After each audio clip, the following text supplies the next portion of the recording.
trocar dados com países que têm um regime de proteção de dados pessoais parecido com o nosso, o que eu estou dizendo? A partir de agosto de 2020, as empresas brasileiras ficam proibidas de trocar dados com os Estados Unidos, Índia e China. Ou seja, a partir de agosto de 2020, as empresas que estão coletando dados de brasileiro passam a ficar sem uma comunicação, a não ser que a gente tenha outros instrumentos até lá, para se comunicar com a maior parte do mercado consumidor do mundo. Para uma cidade inteligente, qual é o impacto que isso traz? Traz que o empreendedor vai ter que pesar. É melhor ele oferecer soluções no Brasil ou é melhor ele oferecer na Índia, na China e nos Estados Unidos? Então a gente corre o risco de ter, se isso não tiver uma sintonia até agosto de 2020, a gente corre o risco de passar a ter menos soluções. E já que eu falei da questão das possibilidades de empresas, de parcerias, vem aí a possibilidade do que a gente está falando, onde isso pode chegar, né?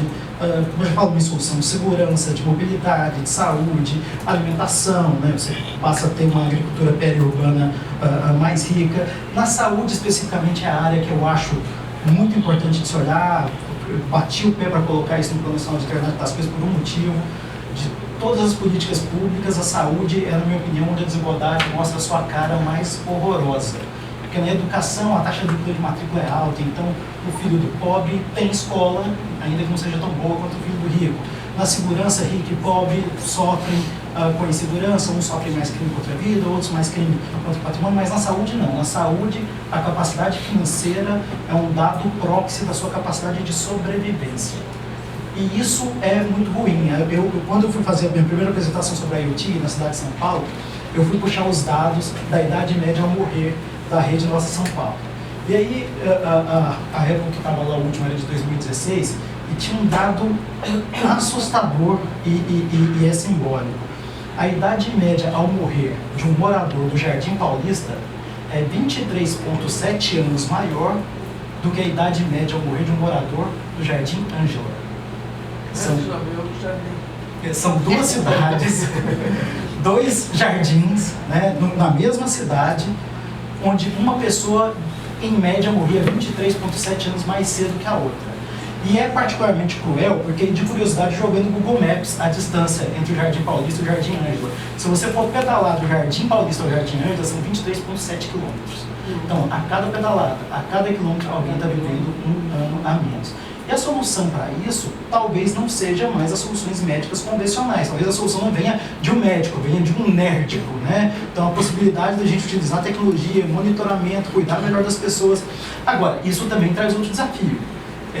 Para eu poder utilizar esses dados de saúde para fazer monitoramento, esses dados vão ter que ser adequadamente anonimizados. As cidades, elas estão preparadas para coletar, tratar, guardar esses dados? E lembrando que existem sanções que elas não consigam administrativamente falando, mas isso não impede também que haja ações na esfera criminal e na esfera civil. Outro ponto é a possibilidade de você criminalizar alguém que já foi vítima de um outro crime.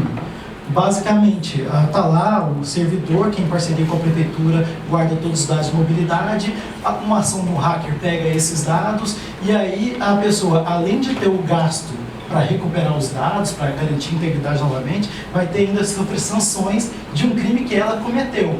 É mais ou menos, você tem lá o leasing de um carro, seu carro é roubado, além de ter que pagar o carro para o banco, você ainda tem que pagar uma multa por ter deixado o carro ser roubado, como se você tivesse essa vontade. Então a gente vai precisar alinhar isso, tem aí um ano para se fazer esse tipo de possível regulação. E por falar em regulação, também regulação econômica, que passa também por essa casa. Primeiro, cidade inteligente é uma cidade mais livre, é uma cidade onde as pessoas têm liberdade de escolha. E a gente vê essa necessidade de regulação do direito de escolha quando a gente vê o problema do Uber contra os taxistas, dos hotéis contra o Airbnb. Então, a terceira lei de Newton, ela funciona muito bem nisso, porque para cada ação, uma inovação, existe uma reação do corporativismo, né? Contrário em sentido, igual em força. Às vezes o corporativismo é até mais forte, tem os números. Então, é preciso, essa casa vai ter que endereçar muitos desses casos. A pendenga Uber versus táxi, ela é só a primeira, mas vocês aqui vão ter que, se querem construir cidades mais inteligentes, vão ter que construir cidades mais livres. Cidades onde as pessoas têm maior liberdade de escolha. Segunda questão, tributação. Não dava para colocar no Plano Nacional de IoT, isso vai precisar de um projeto de lei.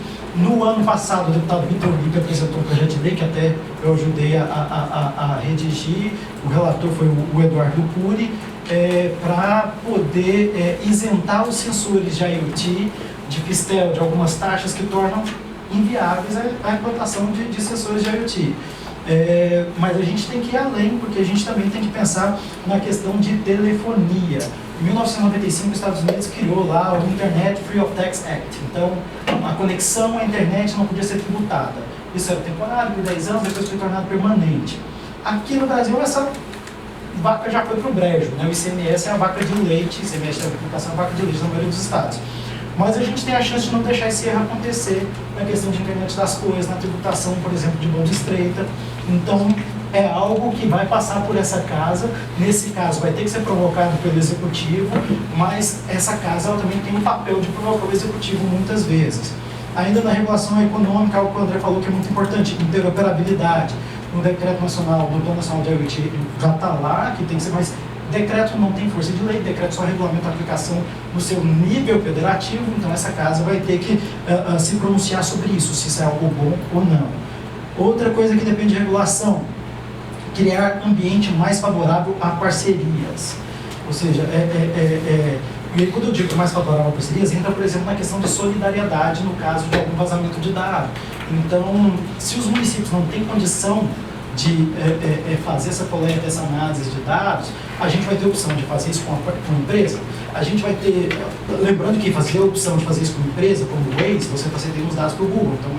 Então a gente muitas vezes também vai ter esse debate, além de privacidade, segurança, o debate de soberania e avanço econômico, desenvolvimento. Então, para quem enxerga como soberania, vão ser visões diferentes, mas é uma discussão que vai acabar passando por aqui.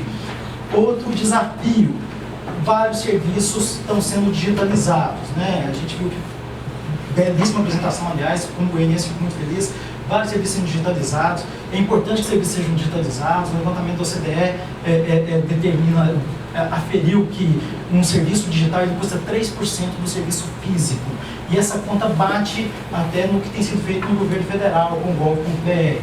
Só que, em muitos casos, a gente não está digitalizando o serviço, a gente está digitalizando a burocracia.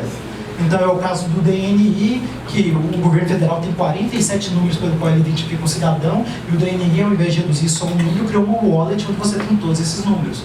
Então a gente não pode digitalizar a burocracia. Uma das formas mais cruéis de digitalizar a burocracia é exigir certificação digital.